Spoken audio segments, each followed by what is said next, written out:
السلام عليكم ورحمة الله وبركاته. maanta waxaa idin wadaa sida loo bedelo Facebook magaca kuugu qoran.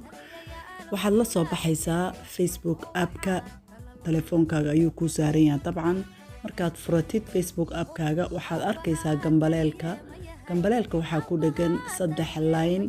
saddexdaas line ayaad farta ku tuujinaysaa saad oo la soo baxdo page-ka ku xiga oo aad wax bedelka uga sii wadanayso. page-kan ayaa ku soo baxay waxa la yiraahdaa menu. magacaaga ayaa ugu horeeya. markuu ku soo baxay page-kan waxaad u wadaysaa hoos ayaad marka aan ka helaynaa meesha laga bedelayo oo ah settings and privacy. waa meesha ugu hooseysa oo login out-ka ka koreysa. kadib waxaan u tagaynaa page kale oo isla menu-ga ah. kadibna waxaan taabanaynaa isla settings kaliya meesha ay ku qoran tahay oo qofku ku sawiran yahay. settings kaliya ayaa ku qoran. markaan taabanna kaas waxaa noo soo baxaya page-ka account-ka waxaa ku soo xiga personal and account information meesha ah. meeshaas ayaa iyadana farta ku taabanaysaa.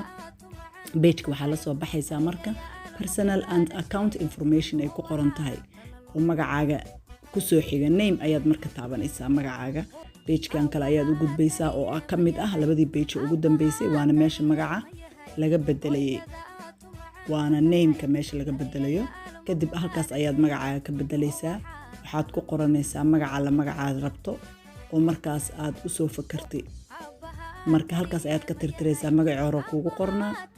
magacaad rabto ayaad ku buuxsanaysaa. waa kaas magacyadoo dhan.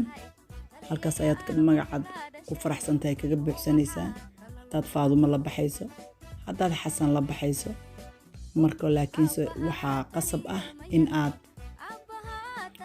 hubsato magaca aad la baxayso inaad haysanayso. maxaa yeelay 2 bilood waqti ah ayaadan lagu ogolayn magaca inaad mar labaad bedesho. markaad saad samaysaa ayaad waxaad taabanaysaa page-ka kale aad u gudbaysaa.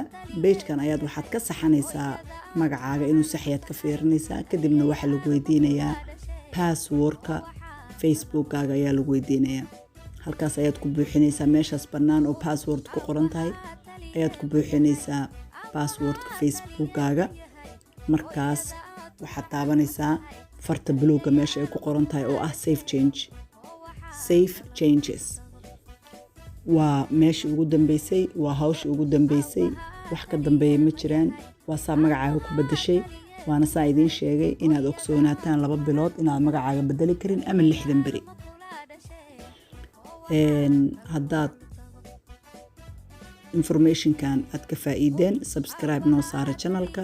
waana mahadsantihiin.